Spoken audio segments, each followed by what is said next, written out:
Hi, I'm Tamara Kandaker.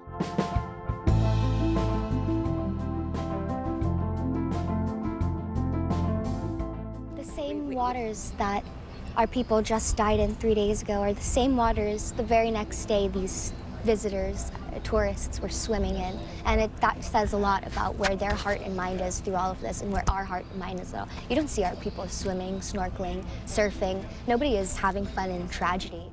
A few days after the devastating wildfires in Maui, this resident had a simple message for tourists. Stay home. This is not the time to vacation in Hawaii. There is two Hawaiis right now. There's the Hawaii we're living in and the Hawaii they're living in, they're visiting in. The fires, which decimated the historic town of Lahaina, leaving at least 111 people dead and hundreds more still missing, have also laid bare the long-simmering tensions between Native Hawaiians and tourists and wealthy developers. There's a lot of real estate speculation happening right now that is really frustrating. And I just want to remind all you real estate investors around the world, Lahaina is not for sale. Please don't reach out to these families and take advantage of them during the most devastating time of our lives. Today, we're going to be talking about why many Hawaiians had been asking tourists to stay off the islands long before the wildfires, and why many are afraid the recovery is going to result in the loss of even more of their land. I'm joined now by Savannah Harriman-Pote. She's an energy and climate change reporter and the lead producer of This Is Our Hawaii, a new podcast from Hawaii Public Radio.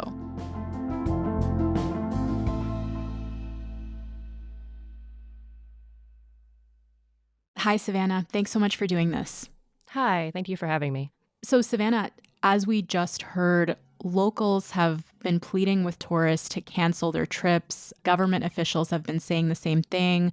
We even heard a similar message from Hawaiian actor Jason Momoa. He's been warning people not to come to Maui, saying it's not the place to have your vacation right now. Why are people saying right now is a bad time to come? We have definitely observed among residents, people who live here, that sentiment. And I will say that there are a couple of specific reasons why people are asking visitors to delay their trips. That includes the large displacement that we're seeing of residents as a result of last week's fire. This is now the deadliest wildfire in modern U.S. history. What we know about this tragedy is already unbearable. Nearly 100 dead, more than 2,000 homes and buildings destroyed. Most of these structures that were destroyed were homes, and the governor has called for diverting hotel rooms, which are normally occupied by tourists, specifically for displaced residents, as well as for the influx of emergency responders that we are seeing come in to assist with this crisis. In just the last 2 days, we've secured the following: 402 hotel rooms now available to immediately put people who have been displaced into a hotel room for their family. Starting tomorrow, 1,400 units from Airbnb will be available. Another 160 citizens have stepped up. So there is a need, basically, to reserve as much space as possible for people who are already here or people who are assisting directly with the crisis. That makes sense, and it sounds like most people have been heeding that call, according to the Hawaiian Tourism Authority, but apparently not everyone has listened, and there's been video circulating of people snorkeling and pictures in the Daily Mail, for example, of Paris Hilton on a beach in Maui with her family, which sparked a lot of backlash. And I'm just wondering what kind of reaction you've seen to people still enjoying the oceanfront right now. I think that the people of Lahaina specifically, but residents more broadly, those who have family members on Maui or who have connections to that place, as well as just our entire community, have endured and are still processing an incredible tragedy and the trauma that comes with it. And so those types of photos for some might just be so discordant, so different from what their lived experience have been of the last week, that I can understand how it would seem kind of jarring to have people going about their vacations or engaging with Hawaii in a way that doesn't seem to have any acknowledgement of what local residents are enduring. There is a boat company that's still taking out tourists snorkeling in the waters of Lahaina that still has bodies inside of the water. These tourists clearly have Na'al pole, black gut, zero self-awareness, zero observational skills, zero empathy for what is happening here. I think in general, among residents, there is a little bit of a sentiment that sometimes people's experience of Hawaii isn't reflective of what it's actually like here. One way I've heard it described is that there are two Hawaiis. There's the Hawaii that is presented to outsiders, that is commodified in some way, of our islands as a paradise. And then there's the lived experience of local residents, particularly Native Hawaiians, that one deals with the complicated colonial history on this archipelago, and also the challenging realities of cost of living and health inequities, educational inequities that are very much part of people's experiences here. And I think in the last week, as a result of this crisis, that contrast has just gotten even more stark.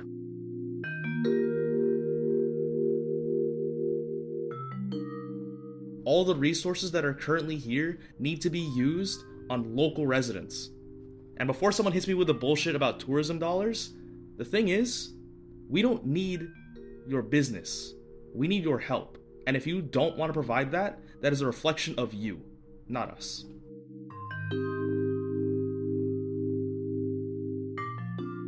And I want to explore this idea of the two Hawaiis with you in depth kind of throughout our conversation. But before we even get into that, I just wanted to spend a bit more time on the recovery efforts. So these are the deadliest fires in modern U.S. history, and the devastation it's overwhelming. Even from afar, thousands of people have been displaced, their homes have been burned, hundreds of people are still missing. What is ahead in the rescue and recovery efforts at this point? So the rescue and recovery is ongoing. There are still many people unaccounted for, and many folks who have not heard from or do not have knowledge of if or how their family members were impacted by the fire. So our local government is asking for help from residents who have unaccounted for family members to provide DNA samples in order to try to identify some of the deceased who have already been found in destroyed Lahaina town. But everything that we're hearing from the county government and the state government, who are working in companion with our Environmental Protection Agency and FEMA, are saying we have to move very slowly because the area is still unsafe and because we don't know necessarily what we're going to find. But beyond those short-term responses, the actual recovery of Lahaina town for the people who live there, when they'll be able to rebuild, if they'll be able to recover any portion of what was lost, we don't have a timeline for that. Obviously, people are going to be focused on the immediate future right now, but I've also seen that there are fears of locals being shut out as Lahaina is rebuilt. And I'm wondering what concerns you've heard from people about that specifically. Yeah, so a lot of journalists and advocates are working to document any sort of predatory realtor activities, basically claims residents have that they've been receiving calls from realtors offering to buy their land in Lahaina. Josh Green, our governor, addressed this directly. I've actually reached out to our Attorney General to explore options to do a moratorium on any sales of properties that have been damaged or destroyed.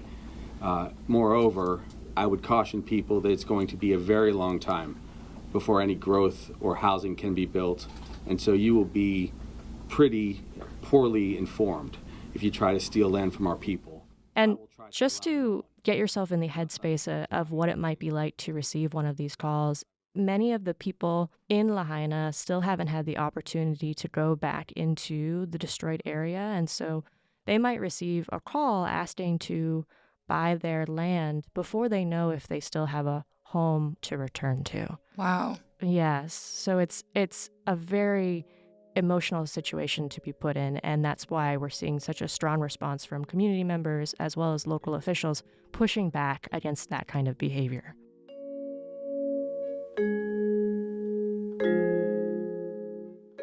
The people need to be in control and help what's happening here right now. Do not allow outside investors to come in and buy land out of trauma that these people, they need anything they can get, and they're so traumatized they might accept it, and then that's gone.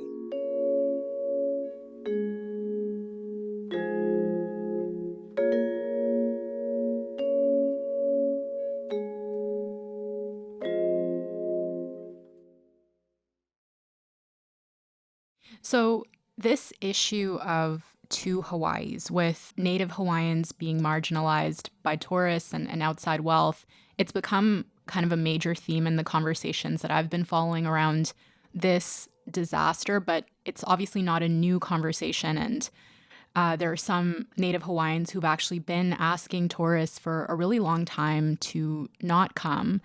And you explore these divisions on your podcast, which was produced before the fire, and you're asking questions like, who owns the islands and why do so many local people feel like they're being left out? And can you walk me through some of the tensions that existed before the wildfires? I will say that in all of my life, I was born on Hawaii Island or the Big Island. There has been a palpable tension between local residents and visitors. And one thing that you have to understand about the demographics of Hawaii is we have at our peak, so this was pre-pandemic when we were seeing the most visitors, anywhere between 100,000 and 200,000 tourists in our islands at one time, which is more than many of the populations of our smaller islands. So they truly do have an impact, almost like a voting bloc, in terms of infrastructure, in terms of overuse of natural spaces. And that's just people who are coming to visit Hawaii. What our podcast tried to look at a little bit more in depth is people who choose to live here. Some folks who move here, not all, are coming to Hawaii because they view it as a paradise. And what we've heard from residents that we've spoken to in the podcast is not so much that there is a concern about individuals who move here, like literal people who move here from other places, but there is a sentiment among some residents that folks who move to Hawaii don't understand what makes it special. Lahaina is my home. What we do not want is to have our people leave our islands. The scary part is we're already outnumbered by everybody moving here. Okay, we don't have much locals left on the island, period. But now I feel like with all their homes burnt, our own people will start moving away off the land, which we need them to create aloha spirit. But we just don't want anybody coming in here. In Hawaii, I think that there's a real sentiment that you serve the land and you serve the community. It's not necessarily about your individual needs, it's about the community needs. And when people see an influx of visitors, many of whom have more wealth than local populations do, they feel like they're losing what makes Hawaii so truly special, that sense of community and that sense of serving the land. One of the things that you often hear when people talk about Hawaii and whether or not they should visit is that Hawaii needs tourism. And I wonder if you can talk a little bit about how Native Hawaiians actually view the tourism industry, because like my understanding is that most Native Hawaiians don't benefit from this industry, right? Yeah, I certainly don't want to imply that Native Hawaiians are monolithic or that other local residents don't share the sentiments either for or against tourism. Tourism emerged in the late 20th century really to fuel the vacuum that was left by large plantation agriculture. And so in many communities like Maui, we've seen tourism and oftentimes luxury tourism fill in the gaps of what was once a community that was built around an agricultural system. And I don't think that we as a community ever really reckoned with the legacies of that system either. And that permeates cultural dynamics between residents and visitors, as well as the tangible divisions between residents and visitors experienced today. So we have to go much further back than the first couple of decades of tourism to really understand the relationship and the feelings that people have about Hawaii.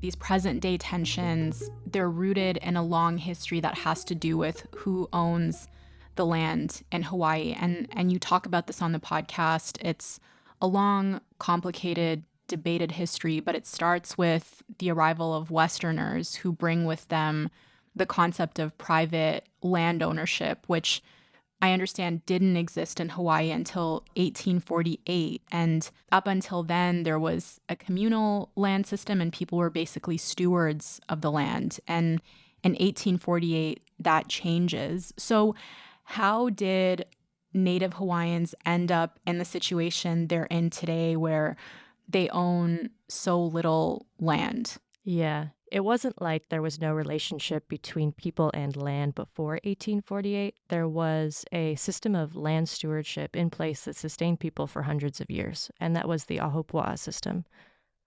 And even prior to the establishment of private property, as we understand it in a Western system, that previous system, the Ahupua'a system, was already severely strained by the population collapse of Native people that we saw as a result of the introduction of foreign diseases. By roughly 1850, so the middle of the 19th century, the Native population had been reduced to 1/5 of its total population prior to Western contact, the first arrival of people from outside Hawaii, due to diseases and other forces. That created this huge vacuum in how people manage land. And so private property came in and filled in the gaps. The other really important part of this story is when private property was instituted, one, it gave Native Hawaiians rights in lands that were internationally recognized for the first time, but it also gave foreigners the opportunity to own private property in Hawaii. And if you flash forward 50 years or so to the end of the 19th century, you see an accumulation of land as well as power and interests among foreigners, particularly American interest groups, who then become the people who stage a coup against Queen Liliuokalani, the sovereign monarch of the sovereign kingdom of Hawaii.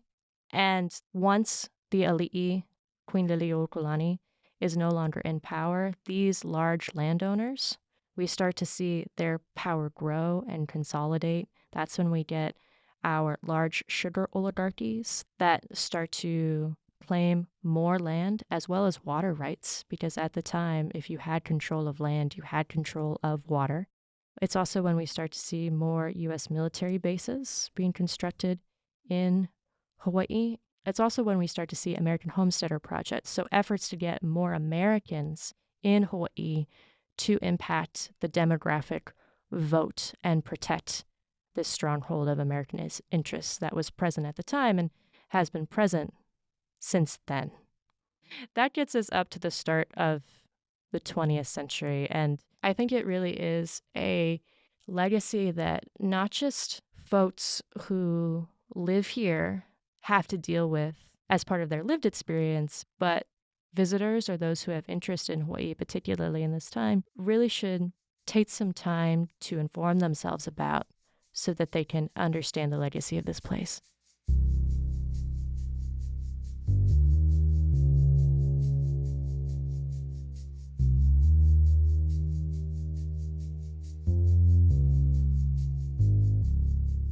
These concerns about not being able to live where you're from, they're growing even more now because of these fires, right? You mentioned earlier these reports of realtors and investors calling up residents of Maui about buying up their land. And how worried are you about that?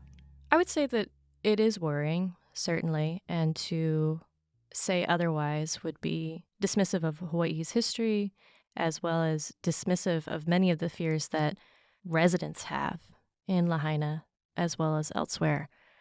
But what I will say is that the many community members are speaking out incredibly vocally against that kind of practice and against any sort of dispossession of Lahaina. And I think that that voice, that sentiment among community members is going to be really, really, really hard to ignore as we chart a path of recovery for Lahaina. Mm-hmm. Before we say goodbye, Savannah, I was wondering if you could leave us with some words for people who would like to visit Hawaii in the future. What do you have to say to them? We don't know exactly what the future of Maui is going to look like, of Hawaii at large is going to look like. And so I hesitate to provide any sort of prophetic wisdom. What I would say is try to be sympathetic to what this community has endured and will continue to endure. Try to be informed and try to be respectful. And there are many, many, many resources available about Hawaii, literature that community members have written that can give you a sense of the history of this place and the dynamics that are currently present. So seek those resources out. I mean, our podcast is one of them. This is our Hawaii. Great.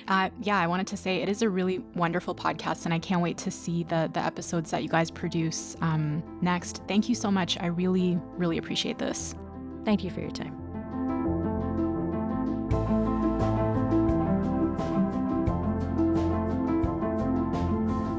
Before we go today, I do want to mention that we're also seeing some dangerous wildfires closer to home in the Northwest Territories. On Wednesday, residents in Yellowknife were officially told to evacuate as the fire is expected to reach the capital in the coming days. Many have driven hundreds of miles to safety, and others have signed up for emergency flights. This is a rapidly evolving story, and we're going to keep watching. You can find the latest on CBCNews.ca or on the CBC News app. That's all for this week. Front Burner was produced by Imogen Burchard, Derek Vanderwyk, Joy Tashengupta, Shannon Higgins, Lauren Donnelly, Matt Muse, and Matt Amha. Our sound design was by Sam McNulty. Our music is by Joseph Shabison. Our executive producer this week is Elaine Chow. And I'm Tamara Kandaker. Thank you so much for listening. Front Burner is back next week.